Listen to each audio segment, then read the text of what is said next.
Hi, I'm Dan Palumbo. Today we're going to talk about quick turns. Here's our scenario. We fly to an airport to pick up a client, we get some gas, and in 30 minutes we want to fly back out. Are we really safe to take off again? Or should we let the brakes cool down a little first?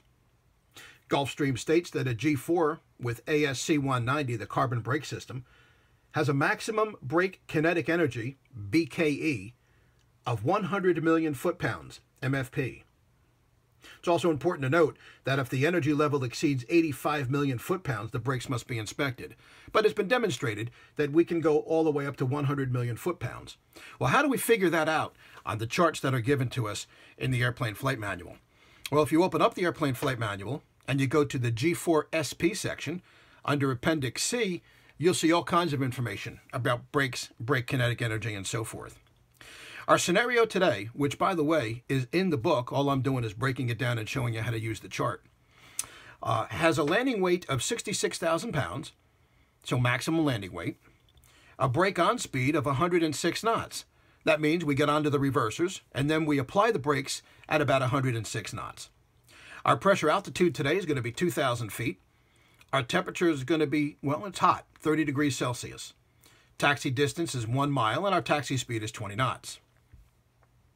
Our projected takeoff, we're going to put as much fuel in it as we can. We're going to take off under gross weight conditions of 74,600, which gives us a V1 VR of 146. Our pressure altitude is 2,000 feet, and of course the temperature is the same, 30 degrees. Taxi distance is also the same at 1 mile. So let's get familiar with what's on this chart. On page 8, I believe, of Appendix C, you will see this brake kinetic energy chart and cooling times and so forth. Well, we've got the gross weight box up here. And this chart is from 40,000 pounds, 4550, 5560, all the way to 74,600. And it's got speeds. This is the brake on speed in knots. You've got 80, 90, 100, 110, 120. There's the 140 mark and the 150 mark. And notice that these lines are going diagonal. In some cases, they're even going almost horizontal. The next chart down is our pressure altitude. Notice there's a reference line here. And it goes from sea level to 5,000, 10,000, and 15,000. So if it's sea level, we're 1,000 feet, 2,000 feet, 3,000, 4,000, and 5,000. The next chart down is the ambient temperature in degrees Celsius. We've got minus 50, 0, and 50. And notice the reference line. The reference line is not at 0 or at the bottom. It's right here. But if you wanted to get 30 degrees as an example, there's the 0 line, plus 30 is 0, plus 10, plus 20, plus 30. There's the 30 line right there. The next chart is the taxi distance in miles. Notice the reference line for this is way down at the bottom. And again, we've got those diagonal lines. And it's got 1 mile, 2 miles, all the way to 6 miles if you're taxiing. That's probably San Francisco. Anyway, let's talk about our scenario. First thing we're going to do is land. 66,000 pounds, which is right here. Brake on speed of 106 knots. There's the 100 line, there's the 110 line, and it's just slightly on a diagonal position here. So right in between 100 and 110 is the 106. So we take 66,000 pounds and bring it right over to 106, and we go all the way to the bottom. We continue that all the way down to the next reference line on the next chart.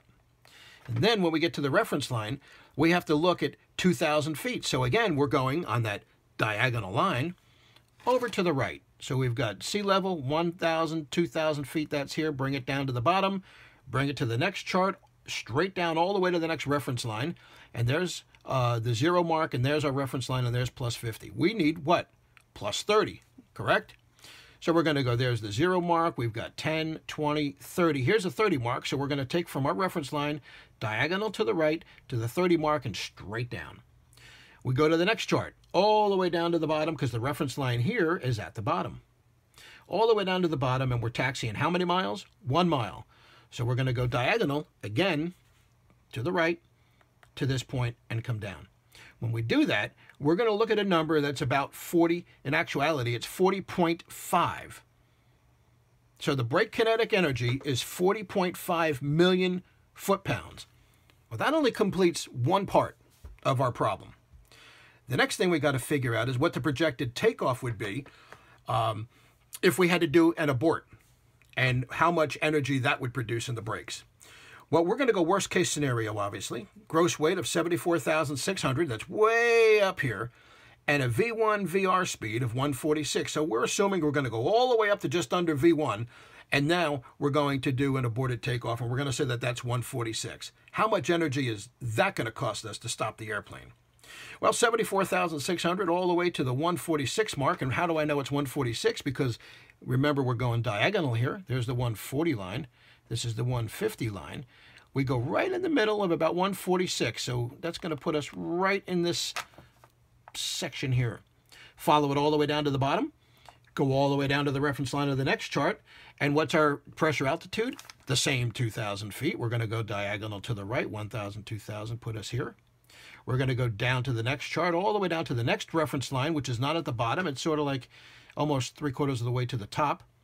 And our temperature is 30, right? So we're going to, there's the 0 line. There's 0, 10, 20, 30. So it's right here. So we're going to go all the way down to the reference line, and we're going to go diagonal up to the right and to the 30 mark, and then we're going to bring the line straight down. Going to continue to bring the line straight down to the taxi distance, and the reference line for that is all the way at the bottom.